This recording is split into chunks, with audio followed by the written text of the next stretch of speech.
So what's up guys, good afternoon, and once again this is your T2BNC for our daily moto vlog. Alright, so okay, marami tayong pag-usapan guys sa previous vlog natin. Ang pinag-usapan natin is ang mic setup ng ating moto vlog. Okay, so in-explain ko sa inyo kung paano nakasetup ang ating mic and anong mic yung gamit natin. Alrighty, so today or ngayon ang topic natin na naisip kong pag-usapan natin is ano nga ba ang mga kailangan mong dalhin o ano nga ba ang mga dala ko sa aking motor every day.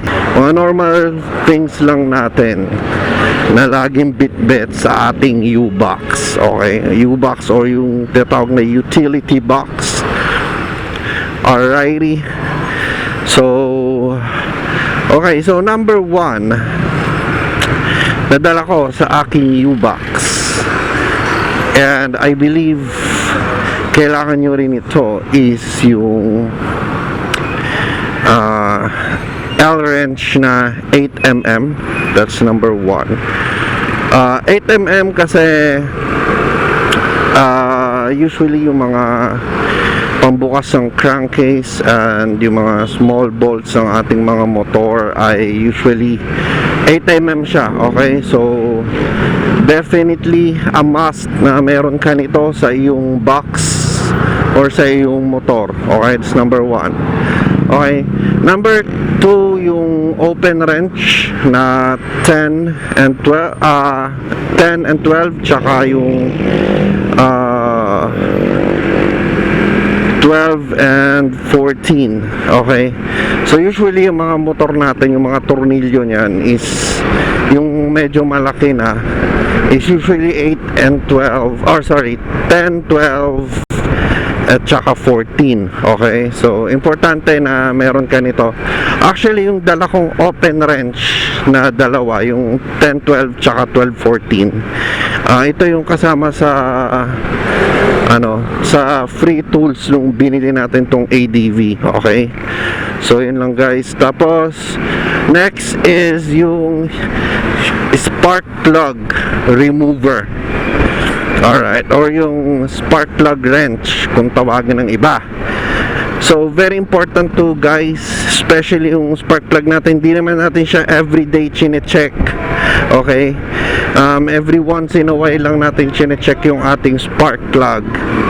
So syempre, if ever na hindi man natin gustuin, pero dumating tayo sa point na alam mo na, baka ma-reach natin yung end of life ng ating spark plug, is habang nasa biyahe, importante ay may dala tayong tools, okay, na pantanggal nito if ever na kailangan din natin siyang palitan.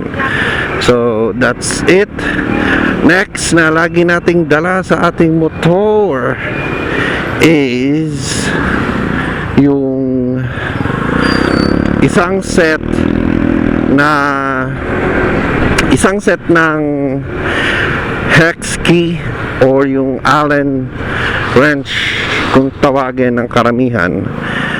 So yan, yung ibang parts sa ating motor, let's say dito sa ating ADV, yung ating visor, meron niyang Allen yung gamit niya. Tapos yung sa crankcase natin, yung sa pinaka-cover ng crankcase, meron dong isang bolt na Allen din. Tapos sa ibang motor, ganun din, may mga Allen bolts din yan. So gusto mong masigurado na if ever na magkaroon ka man ng aberya, ready ka na ma-DIY yung motor mo. Okay, emergency, may access ka sa emergency tools mo. Okay, alright, next na bit-bit natin lagi, which is I think is essential din sa ating motor, is yung rechargeable na portable compressor. Okay, so meron tayo laging bitbit na rechargeable portable compressor para in case na maplatan tayo sa lugar na walang or medyo malayo sa vulcanizing shop, is at least meron tayong rechargeable portable compressor. Okay, yung rechargeable portable compressor natin guys is rechargeable via USB, so pwede siyang i-charge dito, yan, sa USB ng ating motor. And meron din tayo sa front glove box ng USB port para ma-charge natin yon. Okay, alright, next is yung ating pliers. Okay, yung pliers natin, meron tayong wire cutter, tsaka meron tayong long nose pliers na lagi natin bitbit. Ang purpose nito guys, okay, especially long nose, napakalaking bagay niyan. Okay, kasi if ever na dumating ka sa point na may lumuwag sa motor mo habang nasa biyahe ka, magagamit mo yan panghigpit. Like, let's say, tatalian mo ng alambre yung part na yon. Naalala ko one time bumiyahe kami, pumunta kami sa Pangasinan. I think that was 5 years ago. Tapos yung isa namin kasama, naputol yung kanyang muffler exhaust bolt. So wala kaming choice kundi talian ng alambre yung kanyang exhaust para hindi lang malaglag and para makauwi. Kasi delikado yun guys, pag naputol yung headers mo or naputol yung nabasag yung yung kinakabitan ng tambucho ng headers mo, yari kang bata ka. Okay, so kailangan mo ng ng pliers para maitali mo kung ano man yung mga malalaglag sa motor mo na, let's say, yun nga, naputol yung bolt or yung mga ganung bagay, petty things, pero it makes a lot of sense, alam mo yun, yung mga ganon. Tapos yung wire cutter, okay, wire cutter, yung dala natin, of course, yung maliit lang kasi hindi naman natin kailangan ng sobrang laking wire cutter sa pag-splice or pag-cut ng mga wirings ng ating motor. Okay, so yung gamit natin guys is maliit lang. Importante din to kasi if ever na dumating ka sa point na maputulan or magka-problema ka sa wiring or whatever, at least meron ka, and pwede rin siya pamutol ng alambre. So yun, multi-purpose tool siya guys. Okay, so ano pa ba yung mga bit-bit natin lagi sa ating motor apart from those? Syempre yung papers ng motor natin lagi nasa U-box natin yan. Alright guys, ang tagal ko nang nagsasasakyan, kotse, motor, and I always keep a Xerox copy nung papers ng motor ko sa aking U-box or sasakyan ko, kahit kotse man yan or motor, laging andyan yung ating Xerox copy sa U-box. Okay, ngayon depende sa inyo, may mga nagsasabi wag daw magtabi ng kahit Xerox copy sa U-box. Paano kung wala ka in emergency? Paano gagamitin yung motor mo nang walang papeles? Sige nga guys, so yun lang guys, yun lang. Okay, tapos syempre meron din ako ito, recent kasi lately lang naman tayo medyo nag-adventure. Ito lang mula makuha natin tong ADV. Meron akong baong cargo net. So tatlo yung cargo net ko, dalawang magkaparehas ng size. Ito yung kaya niyang i-hold yung helmet, so malaki siya. Tapos meron akong isa na maliit. Okay, yung isang maliit na yun guys, nabili ko yon and I wasn't super happy with that kasi maliit nga siya and medyo mahirap siya gamitin kasi maninipis yung strings niya and medyo may chance siya na mag-break. Kaya nabili ko yung dalawang malalaki. So I decided na lang to keep all three dito sa ating U-box. Okay, for the reason na if ever na kailangan, at least available siya, di ba? So yun lang naman yung importante guys. Pag kailangan, hindi man sa motor mo, I know it's redundant masyado yung tatlo, no? Dalawang malaki tsaka isang maliit. That is redundant. Pero hindi lang pag may ibang may kailangan, for example kasama mo sa ride or mga ganun, may pinuntahan ka, kailangan nun, diba, at least meron kang mapapahiram if ever lang naman. I know it's redundant talaga guys. Mas gusto kong redundant kesa maghahanap ka ng wala. Okay, so yun lang guys. What else do I have?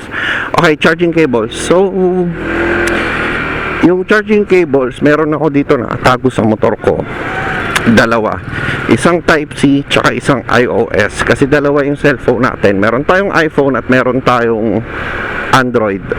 Okay, so lagi ako may dalang charging cable ng mga devices ko, for the reason na hindi naman natin iniisip, pero what if maipit ka sa traffic or sobrang traffic or accidentally may pinuntahan ka bigla and nalobat yung phone mo, kailangan mo ng Gmaps. Okay, napaka-importante nun guys.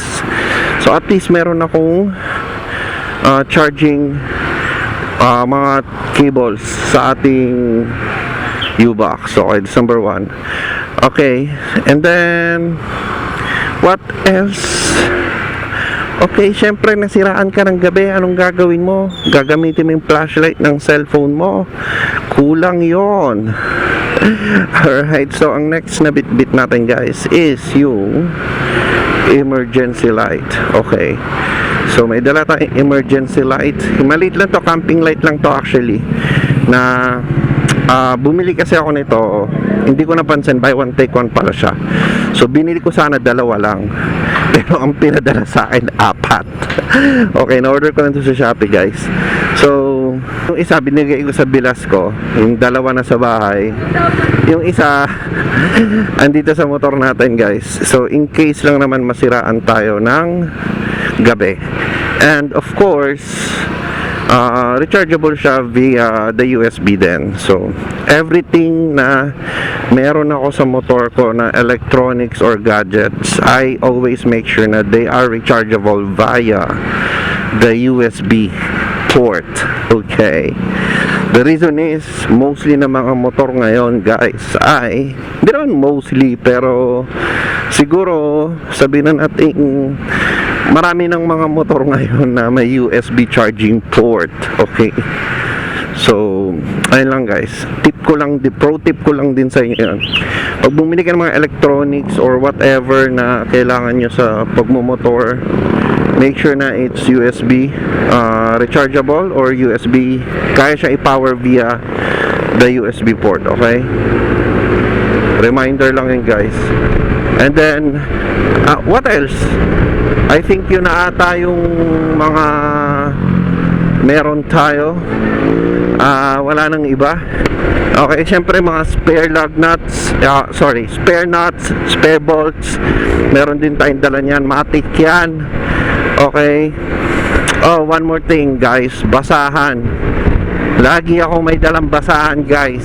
Okay, kahit i-check yung U-Box ko ngayon, lagi akong may dalang basahan, maraming basahan. Okay, useful yan kasi syempre pag nasiraan ka, may pamunas ka ng kamay, number 1, or if kailangan mong punasan yung parts na nasira sa motor mo, at least meron kang basahan na nandyan sa box mo. Okay, and sometimes pag umaga, diba, pag aalis ka, makita mo maraming alikabok yung motor mo, nakakairita, at least may basahan ka magagamit. Alright, so I think yun lang guys, andito na tayo sa sundo kay Wifey. Okay, so I think dito ko na lang puputulin tong ating vlog guys. Once again, tulad ng lagi kong sinasabi, ride safe and kalmahan lang natin ang mga bagay-bagay. And kung di ka pa nakasubscribe sa ating channel guys, please like, share, and subscribe. Alright, so yun lang guys, and see you sa next vlog. Okay, bye-bye.